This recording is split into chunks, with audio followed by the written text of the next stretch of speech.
Welcome to the show. It's great to have you with us for SportsCenter from Los Angeles, along with Linda Cohn. I'm Stan Verrett. Stanley Cup playoffs into the second round with the Leafs trying to get off to a quick start at home against the Panthers. And the Knicks go down by 20 in Boston before rallying against the Celtics. But would it be enough? Great question. But we begin in Oklahoma City, where the top-seeded Thunder, coming off that sweep of the Grizzlies, hosted a Denver team that needed 7 games to take out the Clippers. How would this game go? You can't make it up. I mean, this is amazing. Matchup of the top 2 MVP favorites. Nikola Jokic closed at plus 1,200. Shai Gilgeous-Alexander minus 4,000. As for the game, Chet Holmgren kicks it out to Alex Caruso, 5 of 9 from three-point range. Next possession for the Thunder, Caruso, one of his 6 assists. This to Aaron Wiggins. Thunder led 46-35. Jokic trying to coach up his team and get things going in the timeout. What doesn't he do? First possession out of the timeout for the Nuggets. Here they come. Jokic. Not like he planned. Turned it over, and Lou Dort comes up with a steal. Holmgren is going to go the other way. Euro steps and lays it in for 2. Holmgren 5 of 11 from the field, 12 points. Aaron Gordon throws it down over Holmgren. A monster jam by Aaron Gordon. Nuggets down 10 at the break. Early third quarter now with the Thunder up 11. Shai Gilgeous-Alexander, you know he would get into the act. 12 of 26 from the field. Thunder go up 13. Under 6 minutes to play in the third. SGA knocking down the 3, and he's fouled. He was 2 of 6 from three-point range. Thunder up 12 after the missed free throw. Late third, 8-point game. Jokic finds Russell Westbrook. Westbrook had 18 points, 6 assists for Jokic.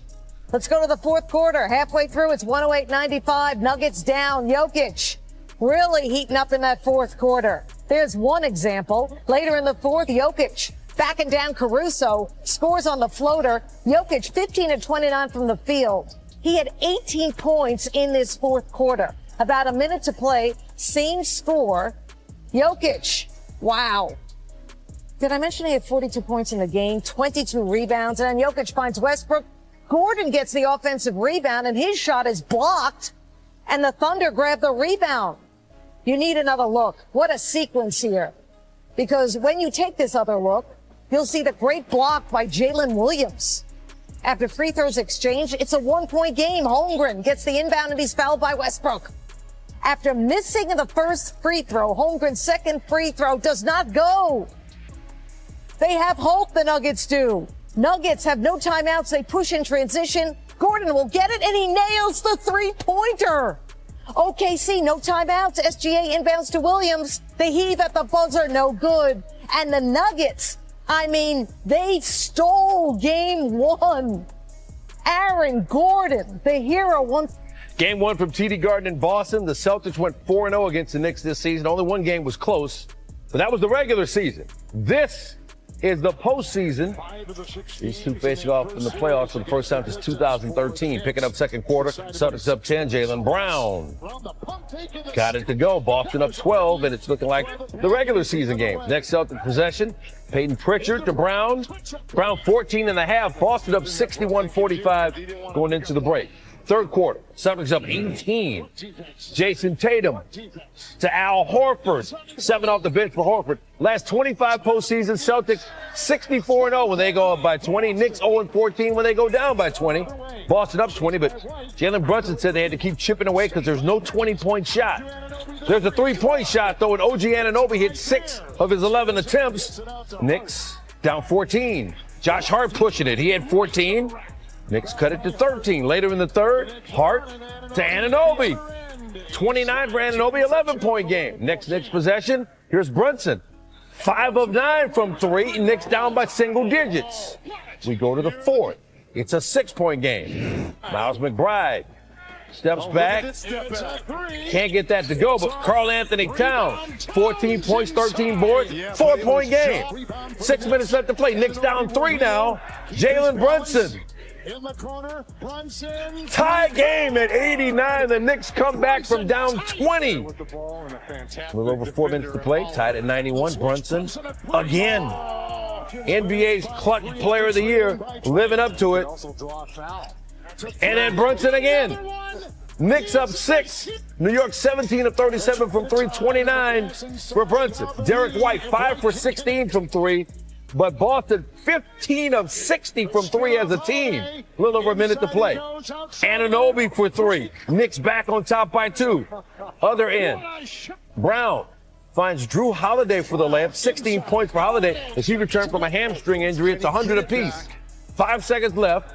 Same score. Brunson inbound. He gets it to Towns. Back to Brunson, who made a great cut, but he can't get it to go.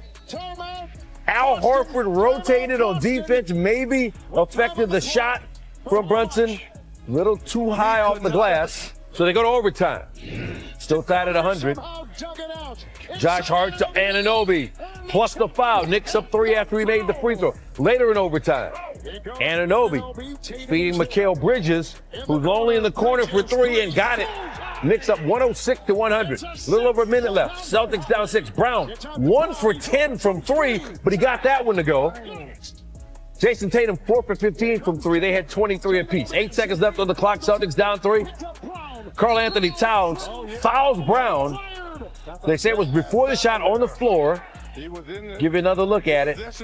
There's the foul before Brown got it up, so the Celtics will inbound. Down 3, 108-105, and Mikal Bridges snatches it away from Brown. What a hustle play from Bridges. And the Celtics with a terrible turnover to end the game. Knicks win it. Game 2 Wednesday with lots of pressure on Boston now. It's not about putting the team on my back. It's just I have confidence in them. They have confidence in me, and we're gonna go out there. We're gonna compete. We're gonna find the best way to attack each possession. And so, yeah, it may look like I get the credit, but it's a credit to them. It's not just me. Yeah, in those moments when the other team got momentum, we can't just fire up threes. To break up momentum, you got to get to the free throw line, get to the paint, get to the basket, maybe get a easy 2. You know what I mean? Hit some free throws, and then maybe the next 3-pointer feels a little bit better. I feel like we just settled in the second half a lot, but we'll look at it and we'll make adjustments. Knicks trail by as many as 20, as we mentioned, including by 16 at the half. It's the first playoff win in Knicks history after trailing by 16 or more points at halftime, and the first playoff loss in Celtics history when leading by that many.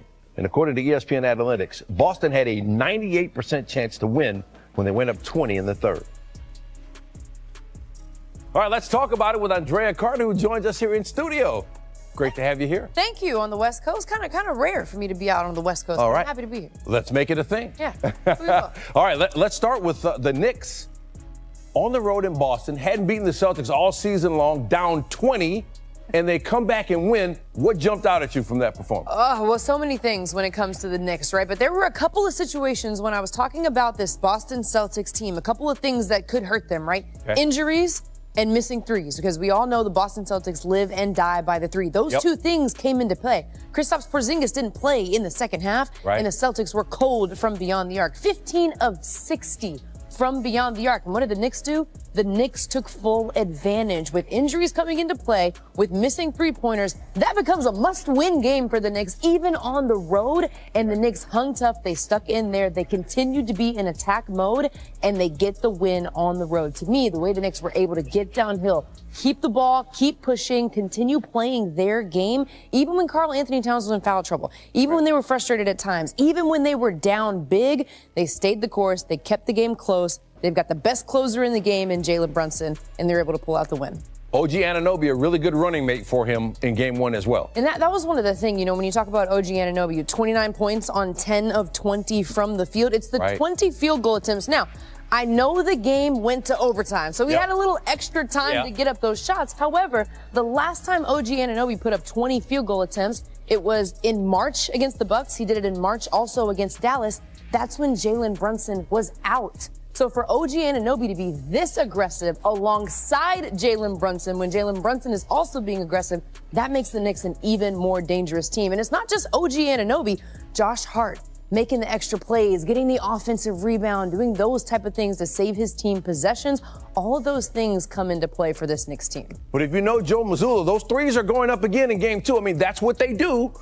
Yeah, and it was what really blew my mind, Stan, at times was when we were watching this game, a lot of everybody was talking about the mismatches, right? Jason Tatum, when he gets the mismatch he wants, he can get to the rim. That when they have those mismatches, Jaylen Brown too gets the mismatch, he's able to get to the rim. So there were opportunities where they could get mismatches, and instead they still settle for threes. They settle for threes off the bounce instead of trying to get to the rim, taking advantage of those mismatches. But The Celtics live and die by it. People Yep. say all the time they criticize the approach, they criticize the game plan, they criticize the methodology. However you Yep. want to say it, it's always criticized. But the Celtics are champions for a reason. Yeah. So they're going to stick with their game plan and Right. probably hope that they hit more threes next game. All right, so both road teams in the East take game one, and now the first road team in the West takes game one as the Nuggets come back from 14 down against OKC, and Nikola Jokic just took over this game. It is absolutely incredible the way Nikola Jokic plays. What really stood out to me was at times, especially early in the game, Nikola Jokic was frustrated. He was frustrated with the physicality, didn't feel like he was getting the calls he wanted. And what did he do?